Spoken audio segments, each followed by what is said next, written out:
রাধে কৃষ্ণ বন্ধুরা, কেমন আছেন আপনারা? আশা করি সবাই ভালো আছেন।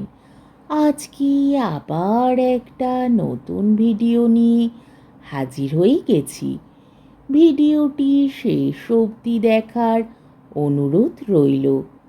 আজকের গল্প বঙ্কিমচন্দ্র চট্টোপাধ্যায়ের বিখ্যাত উপন্যাস দেবী চৌধুরানী। আজকে গল্পের ৩৮ পর্ব। নিশি গেলে সাহেব হরবল্লভকে জিজ্ঞাসা করিল, স্ত্রীলোকটা তোমায় কি বলিতেছিল? হরবল্লভ উত্তর করিল, এমন কিছুই না। সাহেব জিজ্ঞাসিল, কাঁদিতেছিলে কেন? হরবল্লভ উত্তর করিল, কই কাঁদি নাই। সাহেব বলিল, বাঙালি এমনই মিথ্যাবাদী বটে।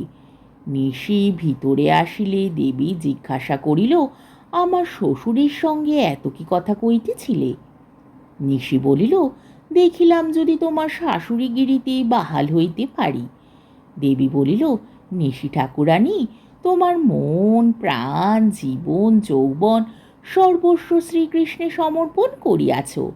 কেবল জুয়াচুরিটুকু নয়, সেটুকু নিজের ব্যবহারের জন্য রাখিয়াছ। নিশি বলিল, দেবতাকে ভালো সামগ্রী দিতে হয়, মন্দ সামগ্রী কি দিতে আছে? দেবী বলিল, তুমি নরকে পচিয়ে মারিবে। ঝড় থামিল, নৌকাও থামিল। দেবী বজরা জানালা হইতে দেখিতে পাইলেন প্রভাত হইতেছে। বলিলেন, নিশি, আজ সুপ্রভাত। নিশি বলিল, আমি আজ সুপ্রভাত। দিবা কইল, তুমি অবসান, আমি সুপ্রভাত। নিশি বলিল, যেদিন আমার অবসান হইবে সেই দিনই আমি সুপ্রভাত বলিব। এ অন্ধকারের অবসান নাই। আজ বুঝিলাম দেবী চৌধুরানীর সুপ্রভাত, কেননা আজ দেবী চৌধুরানীর অবসান।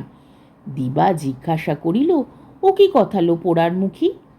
নিশি উত্তর করিল, কথা ভালো, দেবী মরিয়াছে, প্রফুল্ল শ্বশুর বাড়ি চলিল। দেবী বলিল, তার এখন দেরি ঢের, যা বলি করো দেখি, বজরা বাঁধিতে বলো দেখি।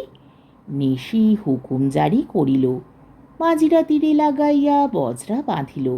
তারপর দেবী বলিল, রঙ্গরাজকে জিজ্ঞাসা করো কোথায় আসিয়াছি, রঙ্গপুর কত দূর, ভূতনাথ কত দূর। রঙ্গরাজ জিজ্ঞাসায় বলিল, এক রাত্রে 4 দিনের পথ আসিয়াছি। রঙ্গপুর এখান হইতে অনেক দিনের পথ। ডাঙা পথে ভূতনাথে একদিনে যাওয়া যাইতে পারে। পালকি বেয়ারা পাওয়া যাইবে? আমি চেষ্টা করিলে সব পাওয়া যাইবে। দেবী নিশিকে বলিল, তবে আমার শ্বশুরকে সানান্নিকে নামাইয়া দাও। দিবা কহিল, এত তাড়াতাড়ি কেন? নিশি বলিল, শ্বশুরের ছেলে সমস্ত রাত্রি বাইরে বসে আছে মনে নাই? বাছাধন সমুদ্র লঙ্ঘন করিয়া লঙ্কায় আসিতে পারিতেছি না, দেখিতেছ না? এই বলিয়া নিশি রঙ্গরাজকে ডাকিয়া হরবল্লভের সাক্ষাতে বলিল, সাহেবটাকে ফাঁসি দিতে হইবে, ব্রাহ্মণটাকে এখন শুলে দিয়া কাজ নাই, উহাকে পাহারা বন্দি করিয়া সানান্নিকে পাঠিয়া দাও। হরবল্লভ বলিলেন, আমার উপর হুকুম কি হইয়াছে? নিশি চোখ টিপিয়া বলিল, আমার প্রার্থনা মঞ্জুর হইয়াছে, তুমি সানান্নিক করিয়া আইসো। নিশি রঙ্গরাজের কানে কানে বলিল, পাহারা মানে জল আচরণই ভিত্ত। রঙ্গরাজ সেইরূপ বন্দোবস্ত করিয়া হরবল্লভকে সানান্নিকে পাঠাইয়া দিল। তখন দেবী নিশিকে বলিল, সাহেবটাকে ছাড়িয়া দিতে বলো, সাহেবকে রঙ্গপুর ফিরিয়া যাইতে বলো। রঙ্গপুর অনেক দূর, 100 মোহর উহাকে পথ খরচ দাও, নইলে এত পথ যাইবে কি প্রকারে। নিশি 100 স্বর্ণ লইয়া গিয়া রঙ্গরাজকে দিল। তার কানে কানে উপদেশ দিল।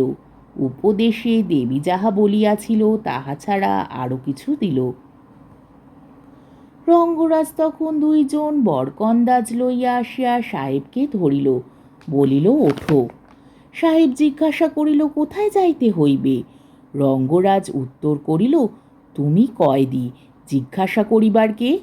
সাহেব বাক্য ব্যয় না করিয়া রঙ্গরাজের পিছু পিছু 2 জন বরকন্দাজের মাঝে চলিল।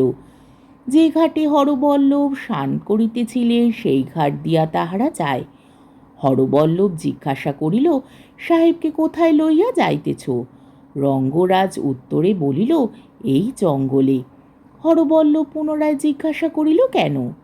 রঙ্গরাজ পুনরায় উত্তরে বলিল, জঙ্গলের ভিতরে গিয়া উহাকে ফাঁসি দিব। হরবল্লভের গা কাঁপিল। সে সন্ধ্যাহ্নিকের সব মন্ত্র ভুলিয়া গেল। সন্ধ্যাহ্নিক ভালো হইল না। রঙ্গরাজ জঙ্গলে সাহেবকে লইয়া গিয়া বলিল, আমরা কাহাকে ফাঁসি দিই না। তুমি ঘরের ছেলে, ঘরে যাও, আমাদের পিছনে আর লেগো না, তোমাকে ছাড়িয়া দিলাম। সাহেব প্রথমে বিস্ময়াপন্ন হইল, তারপর ভাবিল, ইংরেজকে ফাঁসি দেয় বাঙালির এত কি ভরসা। তারপর রঙ্গরাজ বলিল, সাহেব, রঙ্গপুর অনেক পথ, যাবে কি প্রকারে? সাহেব বলিল, যে প্রকারই পারি।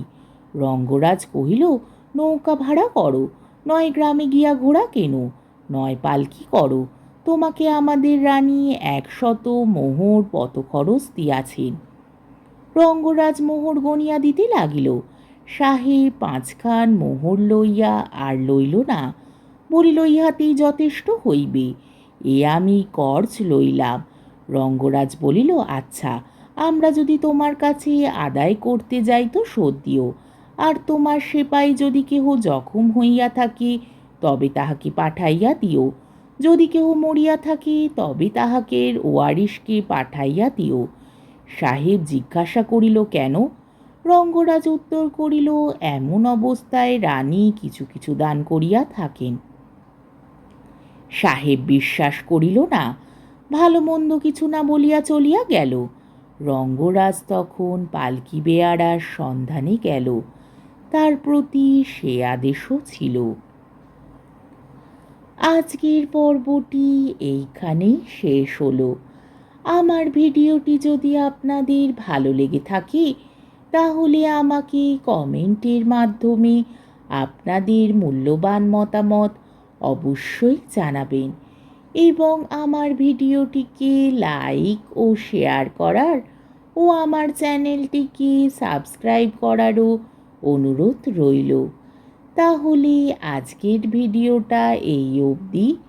পরের দিন আবার এই গল্পেরই 39 পর্ব নিয়ে হাজির হয়ে যাব।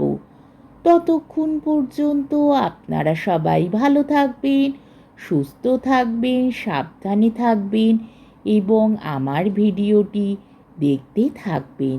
তাহলে আজকে আসি। রাধে কৃষ্ণ।